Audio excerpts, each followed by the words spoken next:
It's Sunday, March 8, 2026. 9 days ago, the United States and Israel launched a large-scale military campaign against Iran. Since then, the region has not had a single quiet hour. Today, we are going to go through everything that happened in the last 24 hours. Clearly and without speculation. There is enough happening on the ground that we do not need to add anything to it. Here is what we know. Firstly, overnight Tehran's oil facilities hit. Between midnight and early morning on Sunday, USA and Israel aircraft conducted strikes on oil storage and distribution facilities in and around Tehran. According to CEO of Iran's National Oil Products Distribution Company, four oil depots and one oil transport hub were hit in Tehran and the neighboring Alborz province. He confirmed fires broke out at multiple sites. He said they were brought under control by morning, but the damage was visible. By dawn, the sky above Tehran was covered in a thick black smoke. Ash was falling across the city. Residents woke up to find their cars, their streets, their windows coated in a black layer from the burning fuel. Iranian authorities issued a public health advisory: do not go outside without a mask. And at gas stations across the capital, long lines formed as the people tried to fill up before supplies ran short. The government confirmed it had temporarily halted fuel distribution in Tehran following the strikes. Separately, Iranian state media reported that one ambulance was struck by a missile in Tehran overnight.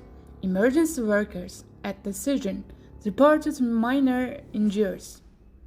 Two civilian buildings in the city of Qom were also reported hit. That was the night. Second news is CENTCOM's warning to Iran civilians. Sunday afternoon, U.S. Central Command, CENTCOM, issued a public statement addressed directly to Iranian civilians. It read, in part, Iran's terrorist regime blatantly disregarded the safety of innocent people. Iran uses densely populated civilian areas to conduct military operations.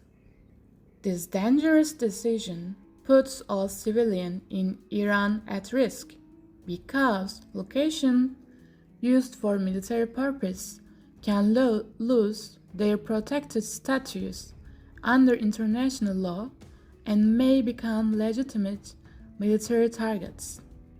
CENTCOM named three specific Iranian cities: that's Full, Isfahan, and Shiraz, as locations where Iranian forces have allegedly been launching ballistic missiles and attack drones from areas surrounded by civilian populations.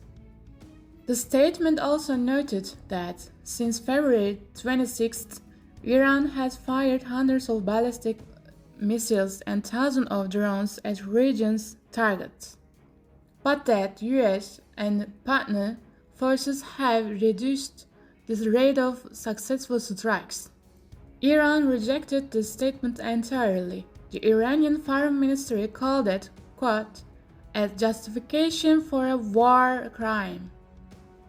What CENTCOM's statement means in practice is this: the US military is putting on record publicly that civilian areas in Iran where military equipment is being used are no longer legally off limits. That is a significant legal and operational position to state out loud. Third one, the death toll. Iran's permanent representative to the United Nations, Said Iravani, addressed the Security Council on Sunday. He stated that since the conflict began 9 days ago, At least 1,332 Iranian civilians have been killed, and thousands more have been wounded. Iran's Red Crescent released a separate damage assessment. According to that report, US and Israel strikes have damaged or destroyed 7,943 residential units, 1,617 commercial properties, 32 healthcare centers, 65 schools, and 13 Red Crescent facilities. The Red Crescent also reported that approximately 300 of those killed were children. 11 healthcare workers have been killed, 33 more were wounded. These figures come from Iranian government and Red Crescent sources. They have not been independently verified by outside parties. In Lebanon, where Israel has been conducted parallel operations against the Hezbollah since March 2nd, and Lebanon's health minister reported that the death toll there has now reached 394, with more than 1,100 wounded. These are the numbers as reported. We state them because they are part of the record of this conflict. Fourth one, Iran strikes back. Iran has not been observing these strikes without responding. In the early morning hours, Iran fired 2 waves of missiles towards Israel. Sirens activated across the northern Israel, including the port of city of Haifa. Israel air defenses intercepted most of the incoming projectiles. Israel's emergency service confirmed 6 people were wounded, 1 seriously, in the Tel Aviv area. Missiles fragments struck a car wash facility in the city. Iran's Revolutionary Guard issued a statement saying that of its total offensive operation in this war, roughly 60% have been directed at US military bases across the region and 40% at Israel targets. In Kuwait, a drone struck field storage at the international airport. Kuwait's Interior Ministry confirmed 2 border guards were killed. Bahrain reported its air defense system have now intercepted 92 ballistic missiles and 151 drones since the conflict began. On Sunday, a drone struck and damaged a water desalination facility in Bahrain. 3 people were wounded. The United Arab Emirates activated its air defense system after detecting 17 ballistic missiles and 117 drones. Officials said 16 missiles and 113 drones were shot down. A university building sustained damage from falling debris. Saudi Arabia reported 33 separate drone incursions into its airspace within a few hours. And in Iraq, a Shia militia group affiliated with Iran axis of resistance claimed 24 separate attacks on US bases in Iraq and the wider region within the last 24 hours alone. This conflict is no longer contained to 2 parties. It spans the entire Gulf. Fifthly, the POW claim. One of the most significant claims of the day comes from Ali Larijani, Secretary of Iran's Supreme National Security Council. In a post on social media, Larijani wrote that he had been informed several American soldiers were taken prisoner by Iranian forces. He wrote that the Americans are claiming these soldiers were killed in combat, but no matter how hard they try, they cannot hide the truth forever. CENTCOM responded within hours and denied the claim directly. Spokesperson Tim Hawkins said that the Iranian regime will do anything to spread lies and deceive everyone. This is a clear example of that. CENTCOM had previously confirmed that 6 U.S. service members were killed in this conflict, including soldiers who died in drone strikes on a command post in Kuwait. There is no independent confirmation that any American soldiers are being held as a prisoner of war. The claim is unverified, but it is on the record from a senior Iranian official, and it has not been resolved with evidence from either side. That is the situation as it stands. And 6th part, what Trump said. President Trump spoke to reporters on Air Force One on Saturday night while traveling to Florida. A number of his statements are worth covering directly. On Kurdish forces, Trump was asked whether Kurdish groups might enter the conflict. He said he does not want that. His words, "We are very friendly with the Kurdish, but we don't want to make this war more complicated than it already is."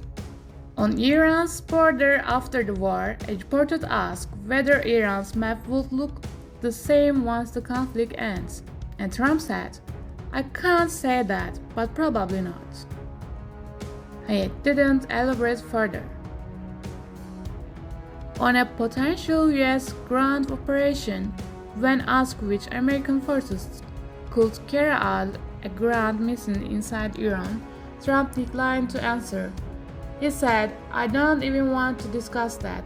There would have to be a very good reason." He didn't rule it out.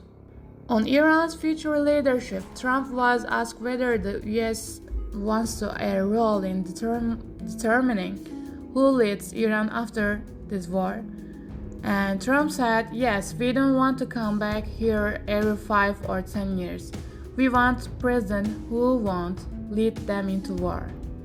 On the question of the girls' elementary school, on the first day of this conflict, February 26th, Iranian state media reported that a school in Minab was struck, killing 153 students and teachers. Trump was asked whether U.S. forces were responsible. He said, "We think that was done by Iran. Their munitions are very inaccurate." Iran has attributed the strikes to the United States and Israel. No independent investigation has concluded either way. Trump also addressed the United Kingdom. He told reporters that British Prime Minister Keir Starmer had offered to send 2 aircraft carriers to the region in support. Trump said, "We don't need them anymore, but we will remember that." And on Sunday, Trump received the flag-draped coffins of American soldiers killed in this conflict at military ceremony. And 7th, Iran selects a new supreme leader. Inside Iran, a significant political event unfolded on Sunday. Iran's Assembly of Experts announced it has selected a new supreme leader, the successor to Ali Khamenei, who was killed in U.S.-Israel strike in the opening days of this conflict. The name of the new leader has not been disclosed. Iranian officials stated that the identity is being withheld for security reasons. Al Jazeera reports the formal announcement will come from the Council General Secretariat. The Assembly of Experts had not convened for this purpose in approximately 4 decades. Israel responded directly. IDF spokesperson Avike Adrei posted on social media that Israel will not hesitate to target officials who attended the selection meeting, and indicated that the new leader himself could be a target. Israel is in effect threatening the incoming supreme leader of Iranian before his name has been made public. 8th, Israel's military operation. The IDF reported completing a new strike wave inside Iran, targeting more than 400 military infrastructure sites. According to the IDF, those targets included ballistic missiles, launch platforms, and weapons production facilities. Since the start of what Israel has named Operation Roaring Lion, the IDF says it has conducted approximately 190 sorties, striking missiles launchers, air defense systems, and weapons depots across Iran.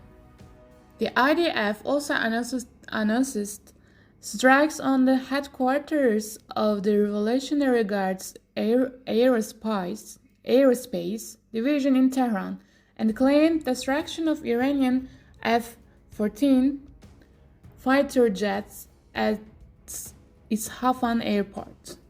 In Lebanon, 2 Israeli soldiers were killed in clashes with Hezbollah in the south. Israel's Navy conducted strikes on targets in Beirut, southern suburbs, and in the cities of Tyre, Sidon, and Tripoli.